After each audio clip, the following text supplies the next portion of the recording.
Today, we're going to dive into a pretty intense medical scenario. It's a high-stakes puzzle where a totally routine surgery and a very common anesthetic can actually create a deadly combination for a patient with a very specific and very vulnerable heart condition. So picture this, a knee surgery. Happens all the time, right? And the anesthetic choice is also incredibly common. So why on earth could this be life-threatening? To figure that out, we've got to open up the patient's file. Okay, here are the key facts. We've got a 68-year-old man, and he's scheduled for a standard knee replacement. But here's the detail that changes everything. His underlying condition is severe aortic stenosis, and the anesthetic on the table, a spinal block. This right here, this is where the danger is hiding. So to really get a handle on the danger, we first have to understand what's actually going on inside our patient's heart. What exactly is aortic stenosis? At its core, it's really just a mechanical problem. The aortic valve, think of it as the main exit door for all the blood leaving the heart. Well, in aortic stenosis, that door is stiff, it's narrowed, and it makes it incredibly difficult for the heart to push blood out to the rest of the body. Just look at the difference here. On the left, you've got a healthy valve that swings wide open, letting blood just flow through super easily. But on the right, that's the stenotic valve. It's like a door that's jammed and can only open a tiny crack. The heart has to work overtime, generating this immense pressure just to force blood through that tiny little gap. And for our specific patient, this one number from his echocardiogram, it tells the whole story. It shows you just how severe this is. A normal valve area is somewhere around 3 to 4 square centimeters. His, it's just 0.6. That is a critically small opening. So this condition forces the heart to adapt. And because the outflow is basically fixed, the heart has developed this very strict set of rules just to survive. You can think of it as being finely tuned, but also incredibly fragile. It is absolutely dependent on two things. Preload, that's the amount of blood filling the heart before it pumps, and afterload, that's the pressure in the arteries that the heart has to pump against. You mess with either of those, and you've got a massive problem. Okay, so now let's bring in the second key player in this whole drama, the spinal anesthetic. Now, don't get me wrong, it's a fantastic tool for surgeries below the waist, but it has these powerful effects that kind of ripple through the entire body. So here's how that chain reaction works. The anesthetic blocks the sympathetic nerves. That's the body's fight or flight system that keeps our blood vessels nice and toned.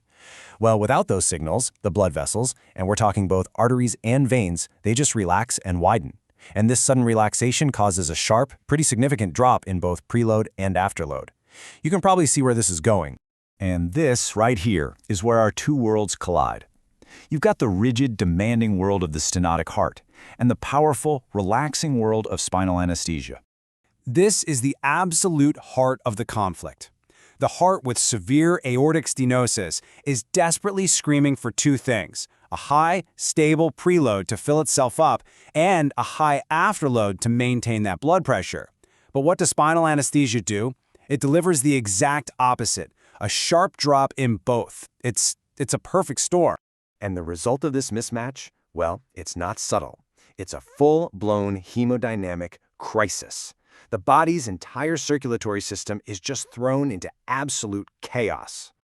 So why is it such a crisis? Well, two terrible things happen all at once. First, that drop in preload basically starves the heart pump of blood.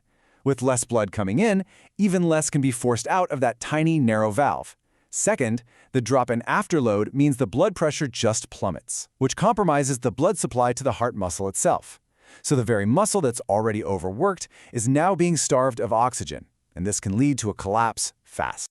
All right, so let's bring it all together and solve the puzzle that we started with.